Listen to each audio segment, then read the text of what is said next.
Hi, and welcome to another uh, edition of the Amplius video report when there's a seeming crisis in the market. We wanted to put out a video this morning just with everything going on over the weekend to give you a sense of our answers to the questions that we are contemplating and our answers to some of the questions that we are getting about what's going on in the financial markets this weekend. So, as you can see, I'm joined by Patrick Swift. And good morning, Pat. And Morning. so, why don't we start here? And then we'll go through a various list of questions here. But what happened, Pat? Do you want to take us through what has happened so far, and then we can go through maybe what the government's doing about it, and what maybe more important to our clients, what we're doing about it. Yeah, absolutely. And we're missing Aaron today. He's holding it down for us in another part of the country. So missing Aaron. But I think it was Friday, the FDIC and the regulators in California, where Silicon Valley Bank is headquartered, took over as either a conservatorship or a custodianship of the bank. Yeah, headline, right. Headline, FDIC seizes Silicon Valley Bank. Right. So they seized the bank.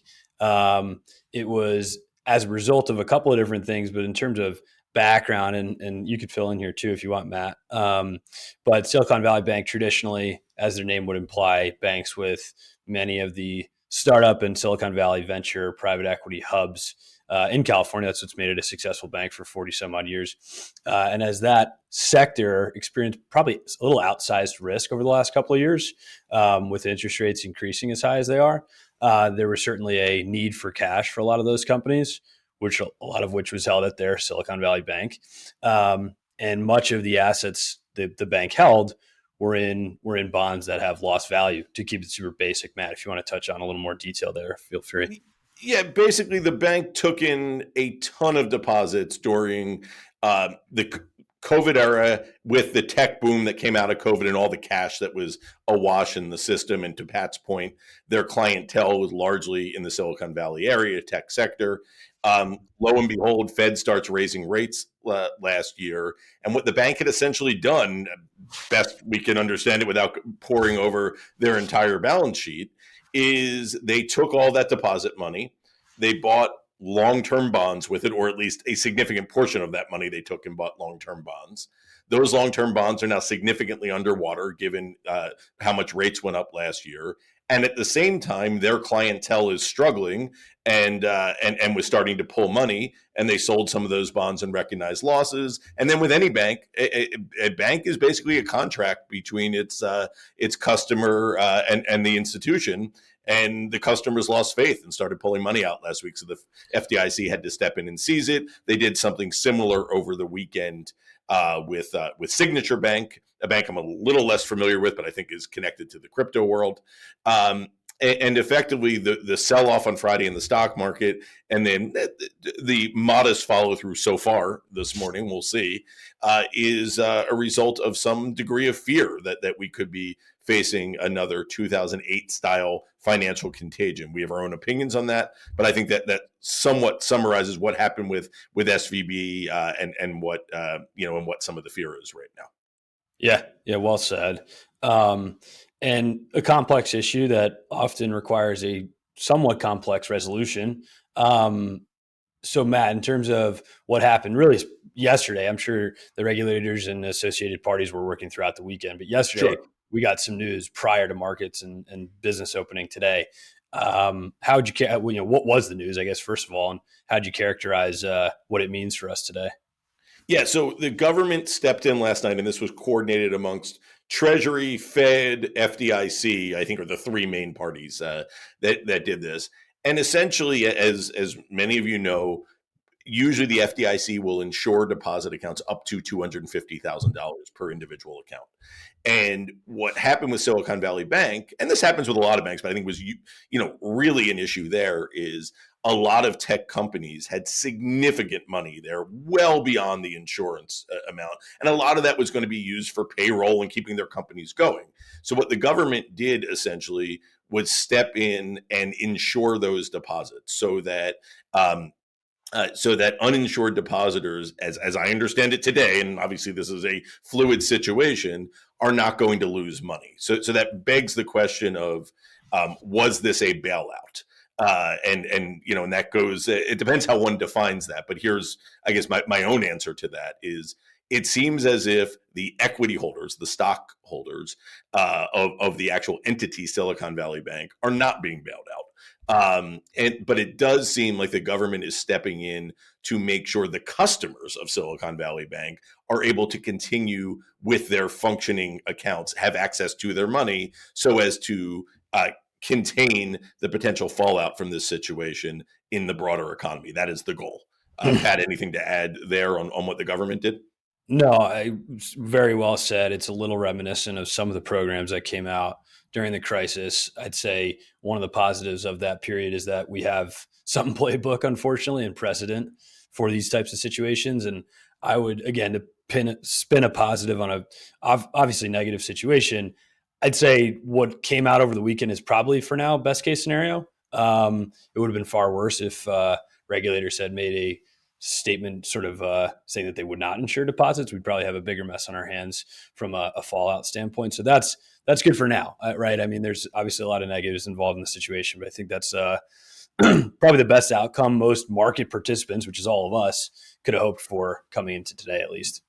Yeah, and we should mention there also, to your point about 2008 style programs and COVID style programs, they're also creating a liquidity program for a lot of banks in stress right now. But let's shift to what maybe the viewers care more about. What does this mean for you? Right. What does this mean for your account? So why don't we talk about a couple things we did in advance of this? There's always the reaction, but then are there things you can do to protect in advance of this? So a couple things there. One is, anybody that has spoken to us about cash and banking over the years, cash in their accounts with us, cash in their outside banking accounts, we always sort of pound the table on this idea of be FDIC insured. So what I'd say this morning is, if you have accounts elsewhere, whether that's your business, your personal, that are beyond the FDIC insurance limits, I would look into that. We're happy to talk to you about that on a one-on-one basis. I don't want to give blanket advice here. But in terms of what we're doing, we often have a lot of short-term money. We've been buying, as a lot of you know, for a lot of people in a lot of situations, U.S. Treasuries recently. A, because we like the risk reward of the investment, and B, they're backed by the U.S. Treasury. That is something that to us feels safer than just having money sitting in a bank account when it comes in as cash. And then, Pat, why don't you speak a little bit about Fidelity, our custodian, and our choice and how that works in our new setup? Because the last time we had one of these types of issues, we were not independent, we were not at Fidelity, and it was a little different setup. And then we can talk about some of the specifics of what we may do from here. Yeah, good tee up and good point on your end, Matt. I think with us trying to address the concerns of clients, which is the most important thing here, but also just, I guess, to a reminder of our structure, it is a little more comfortable for us, and what should be for you as the client, being on this side of the fence with a situation that we're in today, wherein we obviously are independent. So even if the God forbid scenario of something was going on with Fidelity, we are not employees of Fidelity. We're not employees of any big bank. So we'd be able to at least help and give advice and guidance around sort of an objective pursuit. And that's not the case today. Obviously, there's some advisors at firms that are probably being affected by this right now. It's a little more uncomfortable for both the clients and the advisor. So in terms of what we're doing, what we've always done really since we've began the process of leaving our last firm, is looking out at the sort of landscape of options available for clients across everything that they interface with in their financial life, cash being one of them. And one of the things that we've been doing probably less publicly with clients, to what Matt just mentioned about treasuries and short-term cash at Fidelity for clients, is we have been reviewing opportunities at third parties where clients can either bulk up on their FDIC insurance or produce a higher yield. I mean, prior to this event in general, there was a lot of media recently about how big banks aren't paying you anything to sit on cash, despite the fact that rates have really, really taken a leap over the last 18 months. So we've been reviewing that, completely separate from this issue of where could clients use us to find better solutions in the marketplace for their cash from a protective FDIC insurance standpoint and from an enhancement of what they're being paid to sit in cash. So those are some of the things that we have been doing and will continue to do. I think if anything, this makes it a more relevant conversation for everyone because it's likely to be top of mind over the next coming days and weeks. And we're happy to facilitate those conversations and start to pour out some of the due diligence that we've done in this space to find out, are there better solutions out there, and should we be taking advantage of them?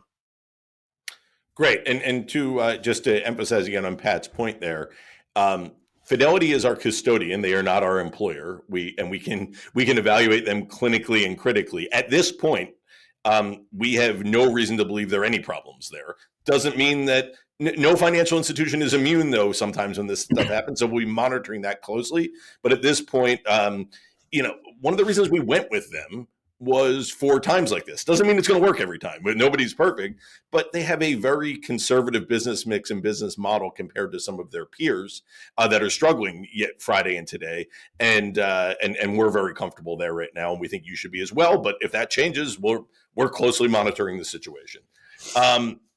Let's talk just a little bit about what may happen in the economy and the markets as a result of this, and then Pat, as our director of wealth planning, you can maybe finish up on a note about what this means for plans and such. But Yeah. in terms of in terms of the markets, here's what I would guess. And again, it's very early, very fluid, but we have no horse in this race. This sort of debate that's been out there between the big banks versus the regional banks versus what they call sort of these relationship banks, more these entities like Silicon Valley Bank. First Republic is another one that are very tied in. It's almost clubby. They're tied in to an industry or a geography, and it becomes sort of like a very friendly, clubby environment that some people have valued more than the big banks and some of their bureaucracy and requirements since the financial crisis. To Pat's point, we don't work for any of them, so we don't have a horse in the race, and there are pros and cons to everything.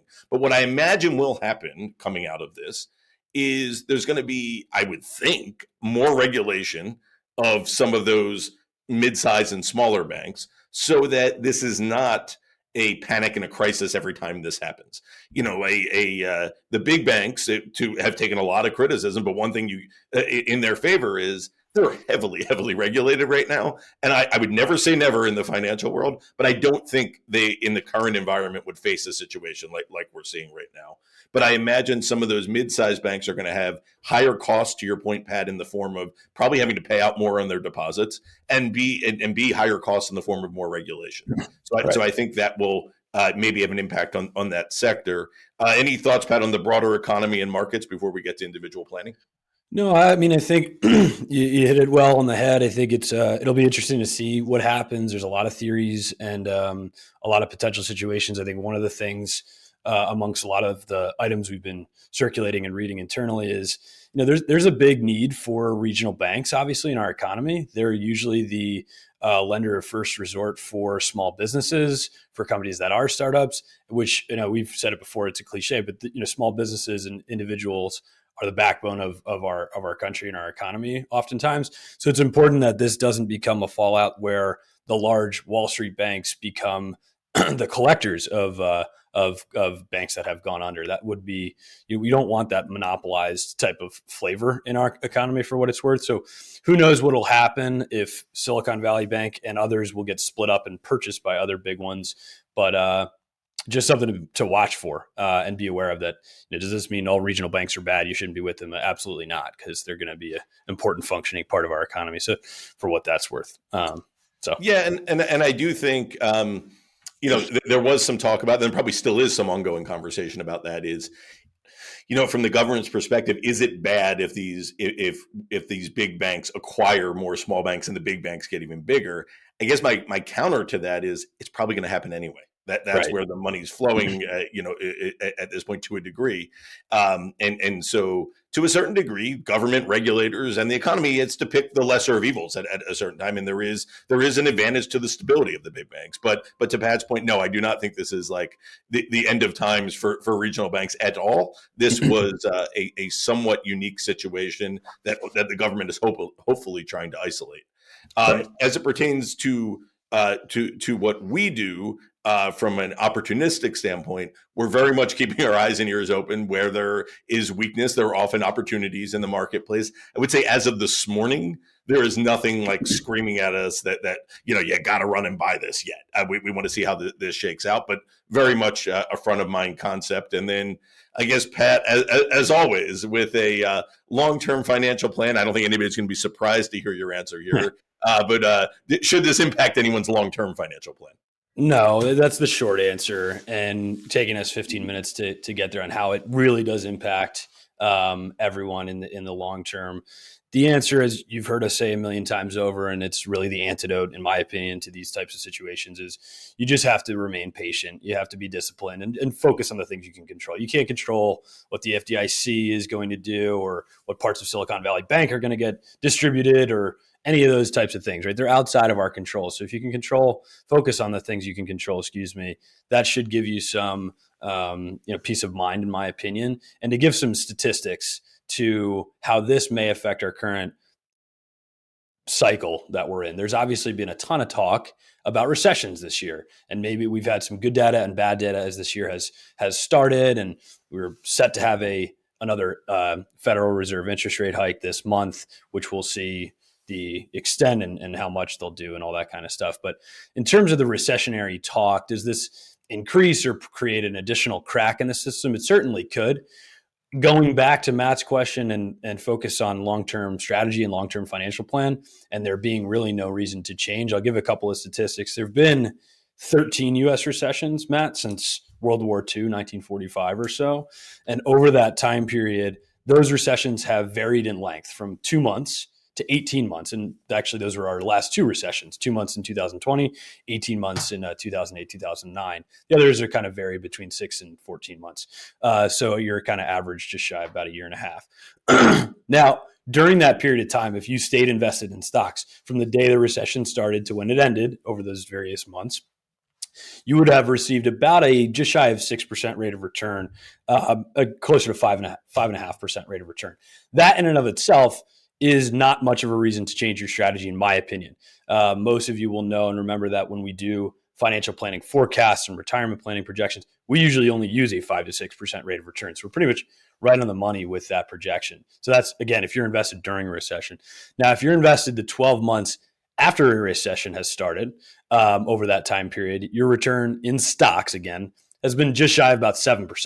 So pretty good too with regard to why you should be staying invested. And then if you look out over the further longer term period, 24 and 36 months, your stock returns have been closer to 25 and 38% respectively. So more of just again, you've heard us say it a million times, it's a good time to remain disciplined. It's a good time to remain focused on your long-term future and strategy and the reasons why you're invested there. So for what that's worth, we're always open to having the individual conversations and whatnot, but yeah, and just to summarize here at the end, in case someone understandably didn't make it through the full 18 minutes and just wants to hear the high level 30 seconds here at the end. Number one, long-term plans, don't change them unless something changed with you, but not because of this. Number two, short-term opportunities, we're looking at it. We're constantly evaluating that. And in times like this, you may get more of them. So we're on top of that. And then ultimately what's going on here is some decent sized banks, not the biggest ones, but decent sized banks have some big trouble based on what's going on in the economy and interest rates. The government is stepping in to try and contain the spread. Where we are currently positioned, we think we're well positioned for this. We're happy with the custodian we have chosen, and we're even happier with our business model that we do not have to toe any sort of party line for them. If there's a time where we're not happy with their position, you'll hear from us. So at this point, I guess we'll wrap up there, Pat. And as Pat mentioned, if you or anybody else are concerned about this, please feel free to reach out. Yeah, well said. Thanks, everybody. We appreciate it.